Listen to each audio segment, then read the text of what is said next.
Hello everyone, welcome to banking बस्ता।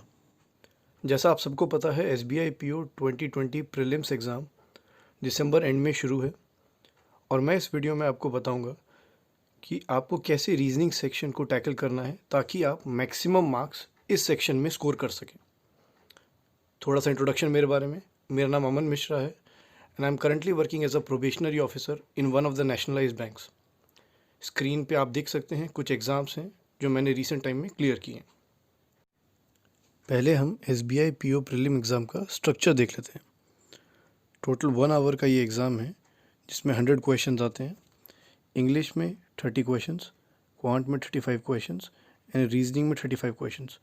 Total 100 questions, 100 marks and 1 hour has been given to you. 2018 में जो SBI PO prelims की cut off थी that was 56 and 2019 में इसकी cut off बढ़ के 71 हो गई। तो आप देख सकते हैं कि जो कट ऑफ है SBI PO प्रीलिम्स की वो काफ़ी हाई रहती है। तो अब हम यहाँ देखेंगे कि कैसे हम मैक्सिमम स्कोर कर सकते हैं रीजनिंग सेक्शन में, क्वांट सेक्शन में, इंग्लिश सेक्शन में। क्या स्ट्रैटेजी हमें यूज़ करनी चाहिए ताकि हम ये जो कट ऑफ है क्लियर कर सकें और मेंस के एग्ज़ाम में बैठ सकें। फ़िलहाल इस वीडियो में हम रीजनिंग को लेके बात करेंगे। वैसे तो हर स्टूडेंट का अपना एक स्टाइल होता है एंड वो उसी हिसाब से एग्ज़ाम को अटेम्प्ट करता है, लेकिन कई बार हमें सब आने के बाद भी जस्ट बिकॉज़ हमारे अप्रोच में थोड़ी सी कमी रह जाती है तो उस चक्कर में हमारा सिलेक्शन रह जाता है। तो अभी हम देखेंगे कैसे रीजनिंग को हम अटेम्प्ट करें ताकि हमारा सिलेक्शन पहले हो, क्योंकि कट ऑफ निकालना हमारी पहली प्रायोरिटी है। क्वेश्चन सारे अटेम्प्ट करना या ना करना वो एक अलग मैटर है, सब कुछ आना एक अलग मैटर है, बट उस 20 मिनट के स्लॉट में कितने हम क्वेश्चंस अटेम्प्ट कर पाएंगे वो ज़्यादा इम्पॉर्टेंट है। तो पहले हमें ये याद रखना है कि हमारे पास बस 20 मिनट है। उस 20 मिनट में रीजनिंग में 35 क्वेश्चंस आएंगे। अब उस 35 क्वेश्चंस को मैं अपने हिसाब से 2 पार्ट में स्प्लिट करके चलता हूँ, जिनमें से एक पार्ट है जिसमें मैं सारे मिसलेनियस क्वेश्चंस मान लेता हूँ और दूसरा पार्ट है जिसमें मैं पजल्स को मान लेता हूँ। पहला काम क्या करना है, जैसे ही मान लीजिए आपका रीजनिंग सेक्शन स्टार्ट हो, अगर वो फर्स्ट सेक्शन है या अगर वो बीच में भी आता है, तो ऐसा नहीं करना है कि अगर आपने पहला क्वेश्चन आया स्क्रीन पे तो वहीं से स्टार्ट हो गए, वहीं अगर पहला पजल आ गया तो नहीं उसी को स्टार्ट कर रहे हैं। नहीं, ये अप्रोच आपको बिल्कुल नहीं करनी।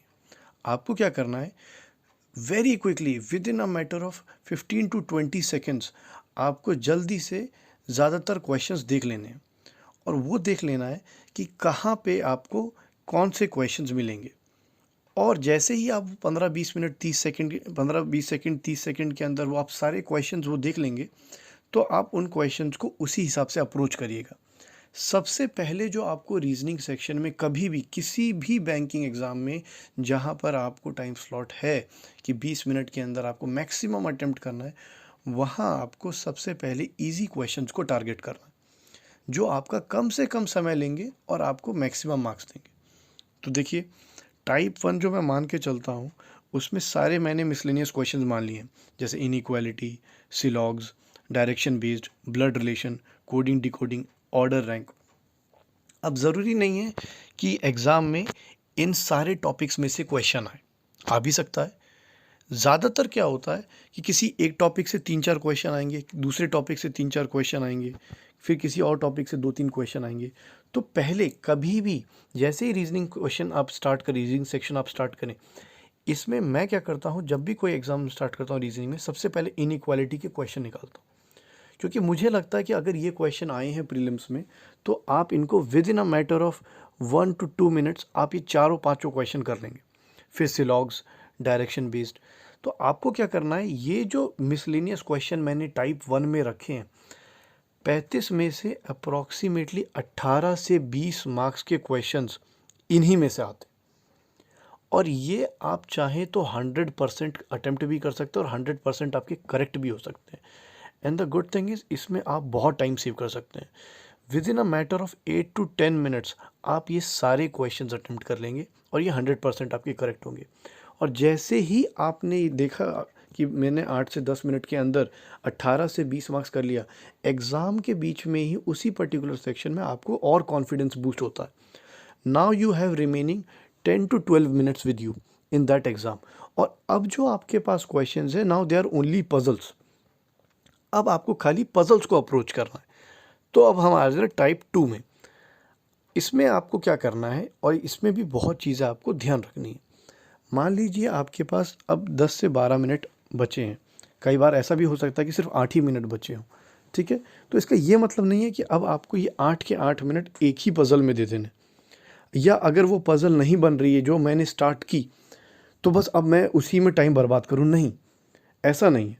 पहला, जब भी एग्ज़ाम होगा 3 या 4 टाइप की पज़ल्स आएंगी। आपको क्या करना है, लास्ट 1 से 2 ईयर के बीच में IBPS, SBI, जितने भी ये PG DBF एग्ज़ाम्स होते हैं अलग अलग नेशनलाइज्ड बैंक के, उनमें से जितने भी ये पज़ल्स हैं उन सब को आप निकाल के एक जगह लिख लीजिए और आप उसमें पैटर्न देखिए। जो 3 से 4 टाइप की पज़ल आएंगी उसमें या तो कोई फ्लोर वाली होगी, या कोई बर्थ डेट वाली होगी जिसमें रैंक वगैरह निकालना होगा कैलेंडर के साथ, ऐसा होगा, या कोई रेक्टेंगुलर बॉक्स वाली होगी, कोई या सर्कुलर अरेंजमेंट होगा।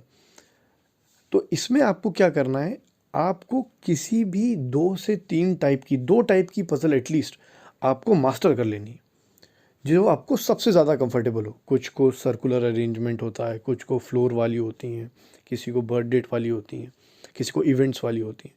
तो जो रिसेंट पैटर्न के अकॉर्डिंग जो भी 3-4 टाइप की पज़ल्स हैं उसमें से आप किसी भी 2 टाइप की पज़ल्स को मास्टर कर लीजिए।